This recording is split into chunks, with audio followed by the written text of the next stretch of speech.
અમદાવાદના ખાડિયાના પ્રાચીન શિવાલયો પર જળ અર્પિત કરવા જળાભિષેક યાત્રાનું આયોજન કરાયું। ખાડિયા વિસ્તારમાં 12 પ્રાચીન શિવાલયો આવેલા છે, જેમાં શિવભક્તો જળ અર્પિત કરશે। આ યાત્રામાં રામ દરબાર વેશભૂષામાં બાળકો સાથે કળશ લઈ 101 મહિલા જોડાઈ। દાળની પોળમાં આવેલા માણકેશ્વર મહાદેવના મંદિરથી યાત્રાની શરૂઆત થઈ। મોટી સંખ્યામાં શિવભક્તો જોડાયા। જળાભિષેક યાત્રામાં શિવજીનો અનોખો ભક્ત 6 વર્ષનો વ્યોમ ભાવસાર આકર્ષણનું કેન્દ્ર બન્યો અને આટલી નાની ઉંમરે તેમને શિવ તાંડવ, રુદ્રાકષ્ટમ, મહામૃત્યુંજય જાપ, દ્વાદશ જ્યોતિર્લિંગ સ્ત્રોત, શિવ સ્તુતિ, હિંગળાષ્ટક સિવાય અનેક શ્લોક કંઠસ્થ કર્યા છે।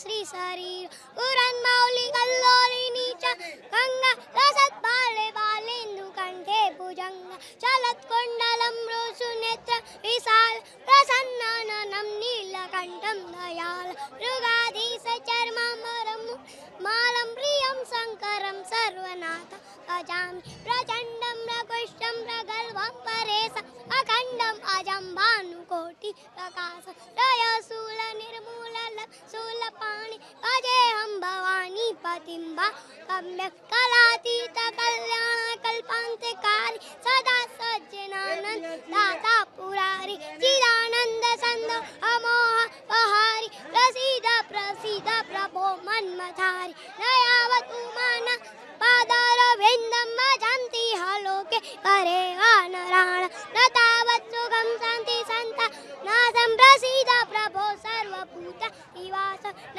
जानामि योगं जपं न पूजा न तोऽहं सदा सर्वदा सम्भुतोऽप्य जरा जन्म दुःख तथा प्रमाण प्रभो पाहि आपन्नमामि सशम्भो श्रुत्राष्टकं स्तोत्रम् इदं प्रोक्तं विप्राहर्तोऽसि ये पठन्ति नरभक्त्याति संसम्भा प्रसीदति तस्य गोस्वामिर्हृतास्कृतं श्रुत्राष्टकं स्तोत्रं जयत्वे सनातन धर्म की जय।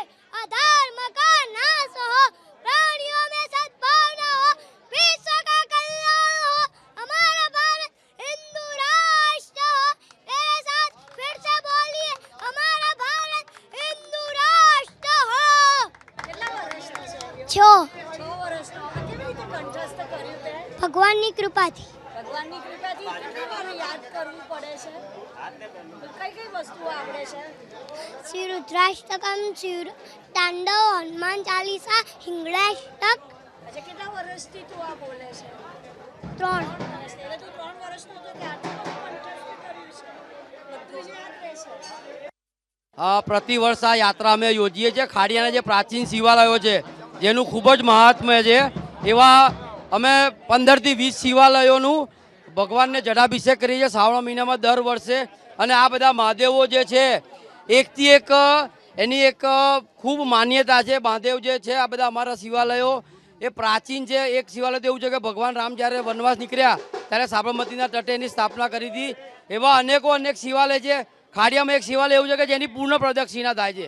એટલે આ જે અમારો વારસો છે એ વારસાને ઉજાગર કરવા માટે સમગ્ર શહેરને ખબર પડે કે ખાડિયા એક તીર્થધામ છે અને આ તીર્થધામને પ્રદર્શિત કરવા, એનો વૈભવ વધે, એના માટે અમે આ પ્રયત્ન કરી રહ્યા છીએ।